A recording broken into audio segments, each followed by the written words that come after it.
Hello everyone, I hope आप सभी लोग बहुत अच्छे होंगे और उतनी ही बेहतर तरीकों से आप सभी लोगों की पढ़ाई चल रही होगी।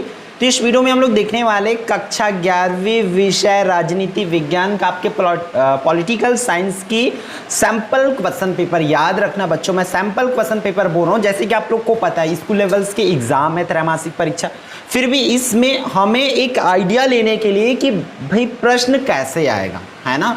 तो मैं ये वीडियो आप लोगों के लिए बना रहा हूँ और ये क्वेश्चन पेपर को मैं सेट नहीं किया हूँ। किसी स्कूल में एग्ज़ाम हो रखे हैं, उन स्कूल से एक क्वेश्चन पेपर लिया गया है ताकि आप लोगों को एक सैंपल बता सके कि किस तरीक़ा से आती। तो इस वीडियो में मैं दो पेपर आपको दिखाने वाला हूँ, दो अलग अलग स्कूलों की जो कि सेम जिले की है, इसलिए आप लोग इसको एक आइडिया के तौर पर ले सकते हैं और इसी तरीक़ा से तैयारी जो है कर सकते हैं। ठीक है, तो 50 मार्क्स का पूर्णांक होने वाला है। जैसे कि आपको स्टार्टिंग के वीडियोस में बताया गया था कि 50 मार्क्स का हो सकता है या 80 मार्क्स का हो सकता है। तो ज़्यादातर स्कूलों में 50 मार्क्स के एग्ज़ाम जो है नियमानुसार लिया जा रहा है। ठीक है, तो चलो देखते हैं भाई पॉलिटिकल साइंस में आपके राजनीति विज्ञान में कैसे कैसे प्रश्न पूछे जाते हैं। तो जो निर्देश है भाइयों, उसको बहुत अच्छे से पढ़ लेना। ठीक है, भाइयों बोल रहे हैं तो भाइयों और बहनों दोनों को बोल रहा हूँ। ठीक है, इसलिए ज़्यादातर आप लोग इन चीज़ों को इग्नोर करते हुए आगे बढ़ो। चलो, पहला, भारतीय संविधान कितने समय में पूरा हुआ था, उसको बनाने में कितना दिन लगा था, कितना टाइम लगा था, उसको लिखना है।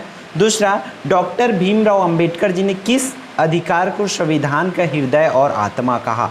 ठीक है, इसको बताना है कि ऐसे कौन से अधिकार हमें दिया गया है और उस अधिकार को ही संविधान की आत्मा कहा गया, इसको बताना है आप लोगों को। फिर भारत में वयस्क मताधिकार की आयु क्या है, कि मतलब आपकी उम्र कितना हो जाएगा तो फिर आप वोट डाल सकते हो, चुनाव में आप अपना मतदान कर सकते हैं, ये आपको बताना है। फिर भारत में प्रथम आम चुनाव कब हुआ था, ये आपको बताना है कि प्रथम आम चुनाव कब हुआ था।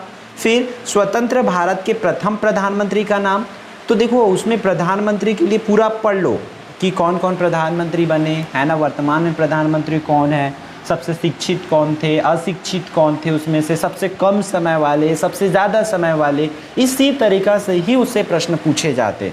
ठीक है, फिर राजनीति क्या है, राजनीति किसको कहते हैं, है ना, उसको बताना है। फिर संविधान में कितने मौलिक अधिकार दिए गए हैं, उन मौलिक अधिकारों के नाम लिखना है। ठीक, स्वतंत्रता के लक्षणों का वर्णन करना है कि आप स्वतंत्रता किसको कहेंगे, किस आधार पर कहेंगे कि हम स्वतंत्र है। ठीक, फिर पृष्ठ क्रमांक 2 में उसके अर्थों में दिया है जे.एस. मिल की हानि सिद्धांत को समझाना है कि उनके हिसाब से क्या क्या हानियां हैं। ठीक है, स्वतंत्रता एवं समानता में संबंध बताना है कि स्वतंत्रता और समानता क्या चीज़ है, इन चीज़ों को। फिर 10वां, संविधान एक जीवन दस्तावेज है, इस कथन पर टिप्पणी लिखना है। ठीक है, जो भी टीचर है कहीं ना कहीं अपनी एक्सपीरियंस कोडिंग इसको सेट किए होंगे, जो बोर्ड में आपको पूछे जाते हैं जिस लेवल के क्वेश्चन उसी तरीके से करे होंगे। आप बोलोगे 11 तो बोर्ड नहीं होती, तो भाई एक टीचर मतलब जिस चैप्टर से जो चैप्टर या जो पोर्शन इंपॉर्टेंट है उसी को पढ़ाते हैं और उसी के हिसाब से क्वेश्चन सेट करते हैं। इसलिए आप लोगों को जब पढ़ना हो तो स्कूल में जो चैप्टर्स कराए हैं, जिस पार्ट को कराए हैं उस पार्ट का ज़रूर करके देखेंगे।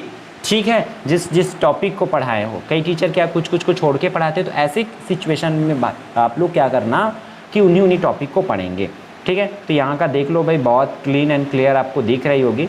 फिर प्रश्न क्रमांक 13, देश निर्वाचन आयोग की कार्य एवं शक्ति, जो कि 10वीं में पढ़ रखे थे आप लोग, है ना। सर्वाधिक मत जीत प्रणाली के गुण दोषों का वर्णन करना है।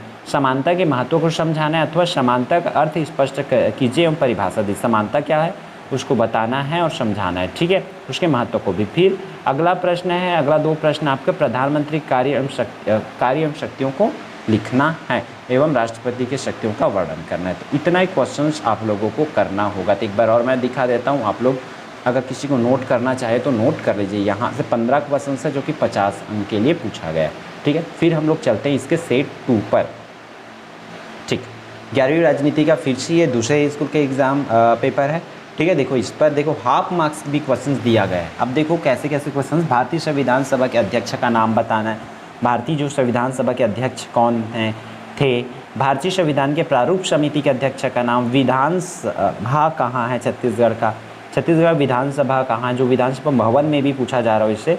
छत्तीसगढ़ के उच्च न्यायालय कहाँ स्थित है, इसको करना है। राजनांदगांव, तो देखो यार राजनांदगांव की क्वेश्चन है, मैं भी राजनांदगांव का ये हो सकता है। राजनांदगांव के विधानसभा सदस्य का नाम बताना है।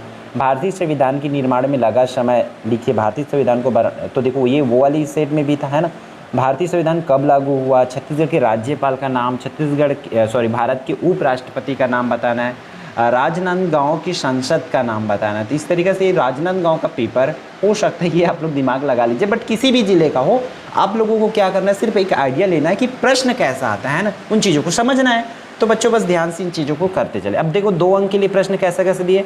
राजनीति विज्ञान की परिभाषा उस सेट में भी था, इस सेट में भी राजनीति विज्ञान की परिभाषा। सामाजिक न्याय की परिभाषा लिखे। स्वतंत्रता की परिभाषा उस सेट में भी था, इस सेट में भी है। धर्मनिरपेक्षता से क्या आशय है, इसको बताना है। फिर लघु तीर प्रश्न आपको देखो 3 मार्क्स के लिए दिए जाएंगे। स्वतंत्रता के प्रकार लिखना है। नागरिक व विदेशी में अंतर, जो लोकल नागरिक है और विदेशी नागरिक में अंतर बताना है। भारतीय नागरिकता का लोप अथवा अंत समझाना है। भारतीय निर्वाचन प्रणाली की जो निर्वाचन प्रणाली है, जो चुनाव प्रक्रिया है, उसकी क्या बुराई है, क्या क्या कमी है, उसको आपको लिखना है। मुख्यमंत्री के, ठीक है, किसी भी राज्य के मुख्यमंत्री की 3 कार्य लिखना है कि उनकी क्या क्या प्रमुख जिम्मेदारी होती है। स्वतंत्रता की सुरक्षा के उपाय का वर्णन कीजिए। अगर स्वतंत्रता की सुरक्षा करना है तो उसके उपाय, हम कैसे किसी भी स्वतंत्रता को सुरक्षित रख सकते हैं, उस चीज़ों को।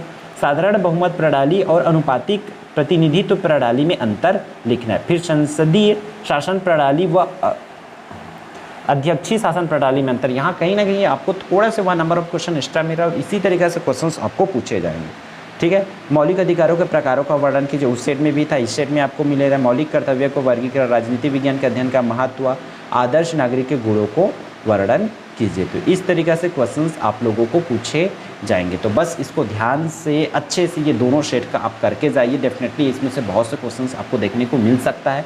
तो इस वीडियो में इतना ही, फिर हम मिलते हैं आने वाले इंपॉर्टेंट वीडियो में। जय जवाहर, जय छत्तीसगढ़ और भाई ऑल द बेस्ट आपके एग्जाम के।